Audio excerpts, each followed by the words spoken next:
Shalom, selamat sore, salam terkasih dan salam sehat untuk kita semuanya, umat-umat yang diberkati oleh Tuhan dimanapun kita berada pada kesempatan ini. Berjumpa kembali di ringkasan pelajaran Sekolah Sabat. Kiranya melalui pembelajaran ini kita akan merasakan berkat-berkat sorga melalui firman Tuhan pada sore hari ini. Mari kita berdoa. Tuhan yang di sorga, terima kasih untuk segala berkat, penyertaan, bahkan cinta kasih Tuhan di dalam kehidupan kami masing-masing. Pada jam yang baik ini ya Tuhan, kami rindu mempelajari firman-Mu melalui ringkasan pelajaran Sekolah Sabat. Kiranya kuasa urapan Rohul Kudus menaungi hati dan pikiran kami masing-masing, agar kami boleh memahami, mengerti, dan hamba-Mu yang menyampaikan berkata-kata seturut dengan kehendak Tuhan. Terpujilah nama Tuhan. Di dalam nama Yesus kami sudah berdoa dan mengucapkan syukur haleluya. Amin. Umat-umat yang diberkati oleh Tuhan, judul ringkasan pelajaran Sekolah Sabat pada saat ini ialah tangan bersih atau hati bersih. Ayatnya terdapat di dalam Markus pasal yang ke-7 ayat 14 sampai ayat 23.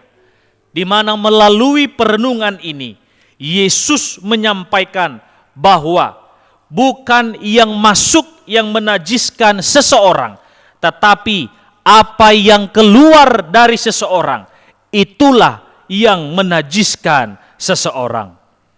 Yesus tidak sedang menghapuskan pengajaran di dalam Imamat pasal yang ke-11 tentang makanan halal dan haram. Di ayat-ayat sebelumnya, Yesus justru meneguhkan hukum di Perjanjian Lama.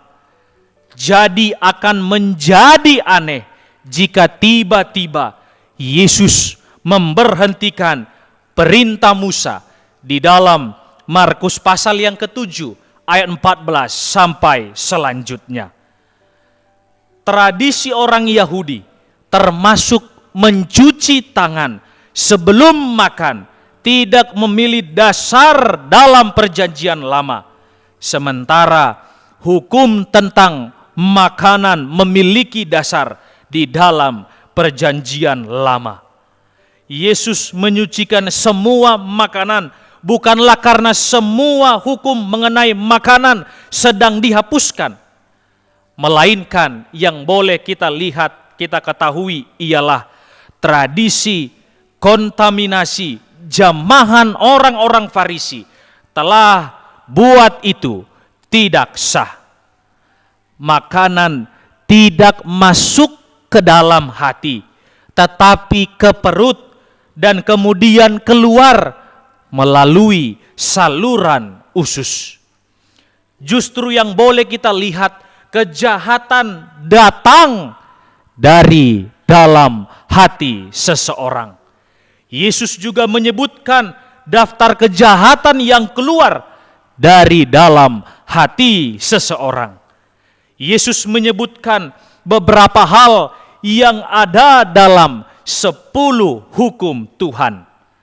Di sepanjang kisah ini, Yesus telah menyebutkan beberapa hukum Tuhan, yaitu juga hukum kelima di ayat yang ke-10 di dalam Markus pasal yang ke-7, dan merujuk kepada penyembahan yang benar sebagai perintah hukum pertama sampai hukum yang keempat.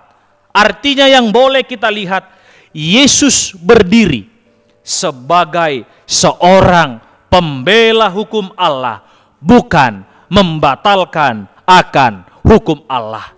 Inilah yang menjadi ringkasan pelajaran Sekolah Sabat pada sore hari ini. Tuhan memberkati kita semuanya. Amin.